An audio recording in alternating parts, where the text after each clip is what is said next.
दोस्तों, polity with Abhishek YouTube channel पर आप सबका स्वागत है। आज हम न्यायाधीश पर महाभियोग कैसे लगाते हैं इस पे चर्चा करेंगे। और इस न्यायाधीश पर महाभियोग लगाने का जो आधार है, दुर्व्यवहार या सिद्ध कदाचार के आधार पर इनके ऊपर महाभियोग लगाया जाता है। इसके लिए एक अधिनियम बनाया गया 1968 में, न्यायाधीश जांच अधिनियम। और इस अधिनियम में पूरा प्रोसेस दिया गया है कि किस आधार पर या कैसे हम महाभियोग की प्रक्रिया को पूर्ण करते हैं। तो सबसे पहला ये है कि अगर लोकसभा के सदस्य इस तरह कोई प्रस्ताव लाना चाहते हैं तो उनके 100 सदस्यों का हस्ताक्षर का एक प्रस्ताव चाहिए।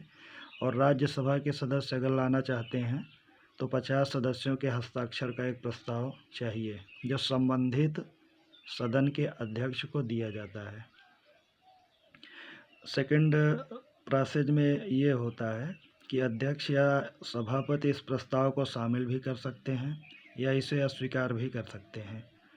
जैसा कि दीपक मिश्रा के केस में देखने को मिला था, राज्यसभा के द्वारा एक प्रस्ताव लाया गया था, लेकिन वहाँ के सभापति यानी कि उपराष्ट्रपति महोदय ने उस प्रस्ताव को स्वीकार नहीं किया था, तो महाभियोग की प्रक्रिया आगे नहीं बढ़ सकी थी।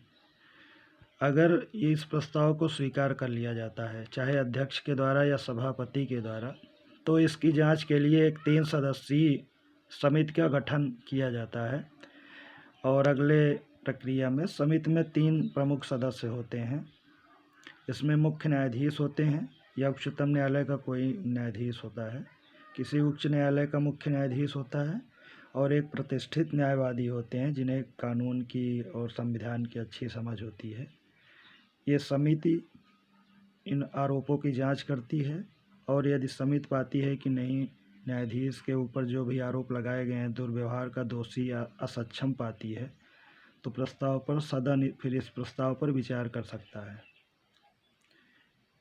दोनों सदनों में प्रस्ताव विशेष बहुमत से पारित करके राष्ट्रपति को भेजा जाता है, और अंत में राष्ट्रपति न्यायाधीश को हटाने का आदेश जारी कर देते हैं। हालांकि हमें ये भी पता होना चाहिए कि अभी तक के संवैधानिक इतिहास में किसी भी न्यायाधीश को महाभियोग की प्रक्रिया के द्वारा हटाया नहीं गया है। हाँ, वी रामास्वामी के ऊपर महाभियोग प्रस्ताव लाया गया था, कमेटी का गठन भी हुआ था और कमेटी ने उन्हें दुर्व्यवहार का आरोपी भी पाया था, लेकिन यह प्रस्ताव विशेष बहुमत से लोकसभा में पारित नहीं हो सका था, और इसी दौरान उन्होंने अपना त्यागपत्र भी दे दिया था। तो इस आधार पर हम देखते हैं कि ये बहुत ही महत्वपूर्ण प्रक्रिया है, और ये बहुत महत्वपूर्ण प्रक्रिया है जिस व्यवस्था के तहत हम सुप्रीम कोर्ट के न्यायाधीश को महाभियोग के द्वारा उनके पद से हटाते हैं। तो ये महत्वपूर्ण है, इसको आप तैयार रखिएगा। यह प्रश्न यूपीएससी में भी एक बार पूछा गया है, और आगामी स्टेट पीसीएस में भी यहाँ से प्रश्न पूछे जाने की प्रबल संभावना है। तो इस सारे बिंदुओं को आप अच्छे से तैयार कर लीजिएगा। Thank you.